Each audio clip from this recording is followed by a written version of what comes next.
கொளுத்தவனுக்கு கொள்ளு, இளைச்சவனுக்கு எள்ளு. இந்த மாதிரி நிறைய பழமொழி இந்த கொள்ளு கடையிலுக்கு இருக்கு. அப்படி என்ன டேஸ்ட் பிரமாதமா இருக்குமான்னு கேட்டிங்கன்னா செஞ்சு சாப்பிட்டு பார்த்துட்டு கமெண்ட் பண்ணுங்க. இந்த கொள்ளு கடையில் செய்கிறதுக்கு 1 கப் அளவு கொள்ளு எடுத்துக்கோங்க. அது கூட 2 பழுத்த பழம் தக்காளி, 2 பச்சை மிளகா, 1 சிட்டிகை மஞ்சத்தூள், தேவையான அளவு உப்பு, 2-3 பல் பூண்டு சேர்த்து நல்லா ஒரு 5லேருந்து 6 விசில் விட்டு எடுத்துக்கலாம். கொள்ளுப்பருப்பு தாளிக்கிறதுக்கு கொஞ்சமாக எண்ணெயில் கடுகு உளுத்தம்பருப்பு சேர்த்து தாளிச்சுக்கோங்க. உங்கள் காரத்துக்கு தகுந்த மாதிரி வரமிளகா சேர்த்துக்கோங்க. வாசனைக்கு கருவேப்பிலை, ஒரு பெரிய வெங்காயத்தை கட் பண்ணி சேர்த்துக்கோங்க. நீங்கள் சின்ன வெங்காயம் கூட சேர்த்துக்கலாம். இது எல்லாத்தையும் நல்லா வணக்கிக்கோங்க. அடுத்ததான் மிக்ஸி ஜாரில் 1 டீஸ்பூன் அளவு வர கொத்தமல்லி, 1 டீஸ்பூன் அளவு சீரகம், ரெண்டுத்தையும் நல்லா கொரன்னு பவுட்ரு மாதிரி அரைச்சி அந்த வெங்காயத்தோட சேர்த்து நல்லா வதக்கிக்கலாம்.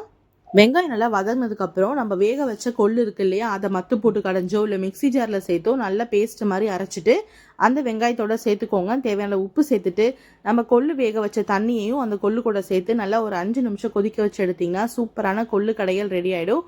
கண்டிப்பாக ட்ரை பண்ணி பார்த்துட்டு கமெண்ட் பண்ணுங்கள்.